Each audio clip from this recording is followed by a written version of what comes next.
জিতের নতুন একটা মুভি। এই মুভিটি 4 মাস আগে রিলিজ হয়েছে, আর আজকে আমি এই মুভিটি এক্সপ্লেন করব। মুভিটার নাম হচ্ছে মানুষ।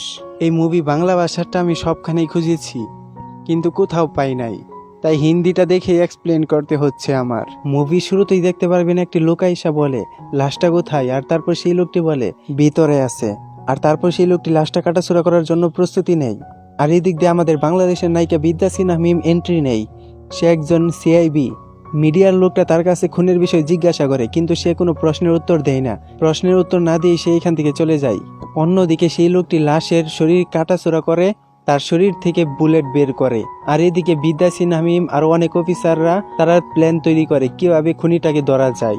আর এদিকে অর্জুন একটা লোককে গুলি করে মেরে ফেলে। অর্জুন হচ্ছে জিতের নাম।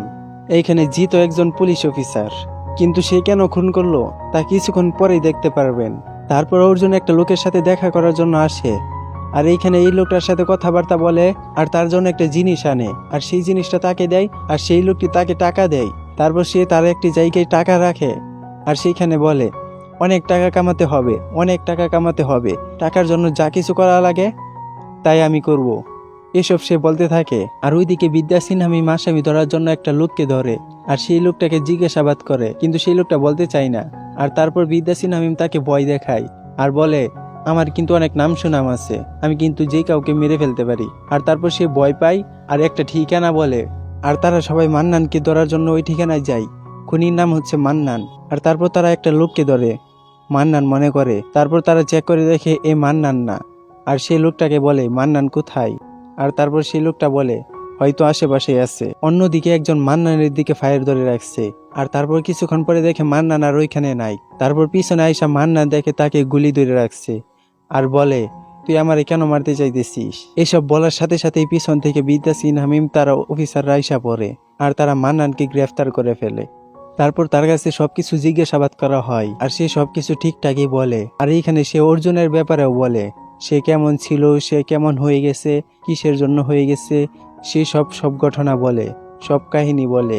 প্রথমে একটা পুলিশ একটা ট্রাককে আটকায় সেই ট্রাকটা চেক করার জন্য, কিন্তু ট্রাকের ড্রাইভারটা পুলিশের উপর দিয়ে গাড়ি চালায়। আর তারপর অর্জুন আসে বাইক নিয়ে, সেই গাড়িটার পিছনে আর তাদের সাথে ফাইট করে।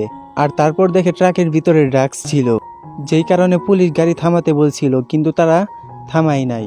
আর তারপর মিডিয়া আসে, আর মিডিয়ার সামনে অর্জুন কিছু কথা বলে। অর্জুনের পাশে যে তার নাম হচ্ছে মিলি, আর অর্জুন এখানে আসছে মিলিকে স্কুল থেকে নেওয়ার জন্য।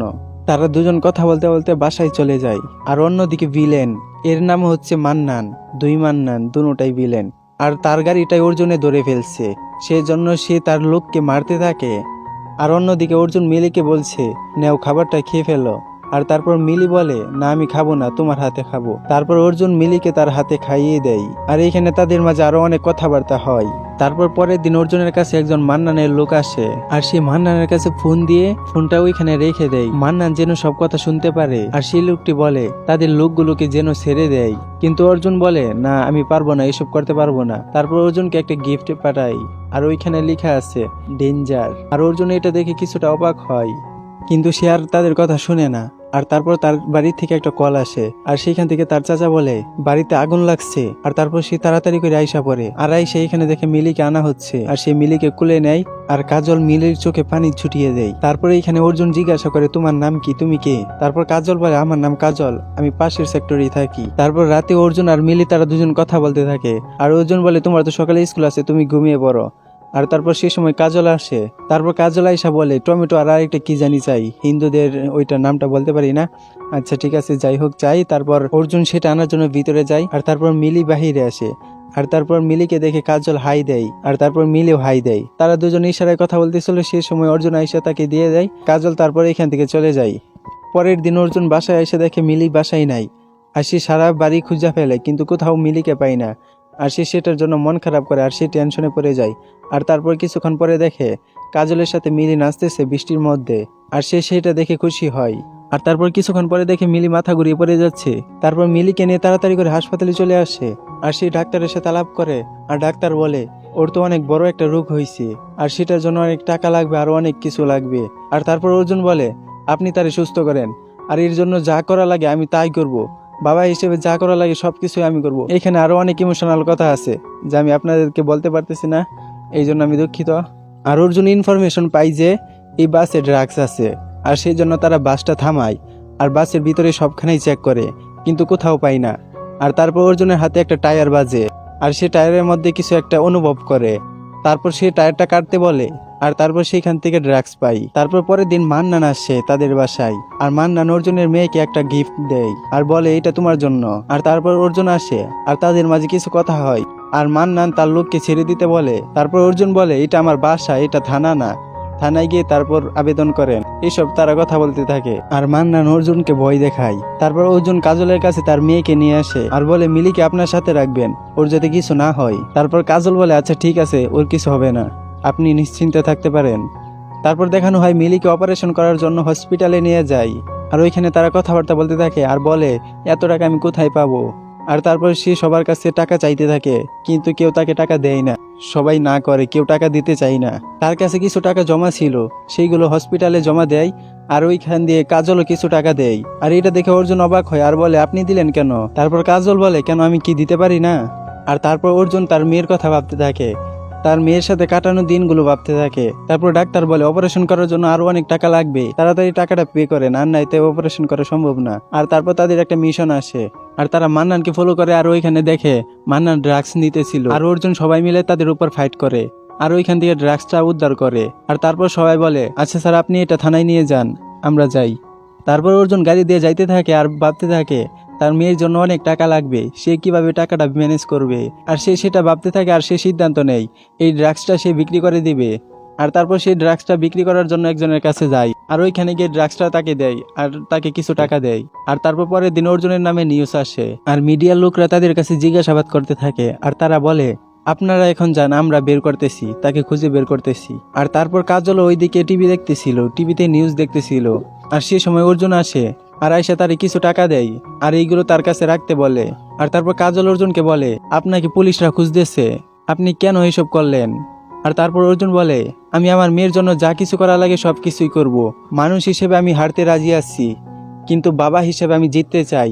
অর্জুন এই ডায়লগটা দেয়, আর তারপর সে এইখান থেকে চলে যায়। অন্যদিকে মান্নান অসুস্থ হয়ে যায়, আর তাকে হসপিটালে নিয়ে যাওয়া হয়। আর এদিকে অর্জুন একটি গাড়ি নিয়ে আসতেছিল, আর গুন্ডারা তার দিকে গুলি মারতে থাকে, আর সে এখানে ফাইট করে। ফাইট শেষ হলে তারপরে এখানে বিদ্যা সিনহা মিম অফিসাররা আসে, আর তাকে সিলিন্ডার করতে বলে, কিন্তু সে বলে না আমি সিলিন্ডার করব না। তারপর অর্জুন একটি রড দিয়ে একবার উপরে উঠে যায়, আর তারা গুলি করে, কিন্তু তার শরীরে একটা গুলি লাগে না। তারপর সে বাসায় এসে দেখে এখানে মিলি আর কাজল নাইকা এখানে মান্নান নামাজ পড়তেছে। তারপর নামাজ শেষ হলে তাকে জিজ্ঞাসা করে মিলি কোথায়, কিন্তু সে বলে জানে না। আর অর্জুন রাগে জিজ্ঞাসা করে, কিন্তু কিছু বলতে পারে না, আর বলে হয়তো মান্নান নিয়ে গেছে। আর অন্যদিকে কাজলকে গুন্ডারা ধরে নিয়ে গেছিল, আর বলছিল মিলিকে এনে দিতে, তাহলে তাকে ছেড়ে দিবে, এই জন্য সে মিলিকে নিয়ে যায়। আর তারপর সেখানে কাজল ভয় পাইতে থাকে, আর সেখানে অর্জুন আসে সেখানে ফাইট করে, আর সেখানে অনেক মারামারি হয়। তারপর গুন্ডাটা সেখানে একটা বুদ্ধি খাটায়, আর মিলিকে ধরে। আর অর্জুন বলে ওকে ছেড়ে দে, ও কি দোষ করছে, তোর শত্রু তো আমার সাথে, আমাকে মার, ওরে ছেড়ে দে, ওরে কিছু করিস না।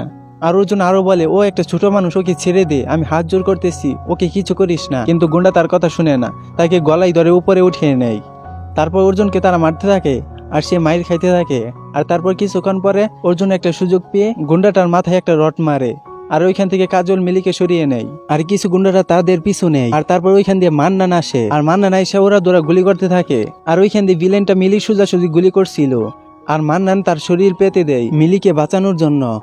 আর অর্জুন একটা অনেক বড় দাও নিয়ে ভিলেনের শরীরে মারে, আর ভিলেনটা ওইখানেই মারা যায়। আর তারপর ওইখান দিয়ে বিদ্যা সিনহা মিমরা আসে, আর এদিকে সবাই মান্নানের সাথে কথা বলতে থাকে, মান্নান মারা যাবে। আর তারপর বিদ্যা সিনহা মিম অর্জুনকে গ্রেফতার করে, আর অর্জুন বলে আমি মান্নানের দাফন দিয়ে পরেই যাব। তারপর 1 বছর পরে অর্জুনকে জেলখানা থেকে ছাড়ে, আর ওইখানে মিলি আর কাজল আসে, আর এইখানে তারা অনেক কথাবার্তা বলে, আর মিলি তার বাবা আর কাজলকে একসাথে করে দেয়। তারপর সবাই হাত ধরে এখান থেকে সবাই একসাথে যায়, আর তারপরে এইখানে এই মুভিটা শেষ হয়। তো আজকের ভিডিওটা কেমন হয়েছে সবাই কমেন্টে জানাবেন। আর আজকের ভিডিওতে আমার অনেকই ভুল হয়েছে, কই ভুল হয়েছে তাও কমেন্টে জানাবেন।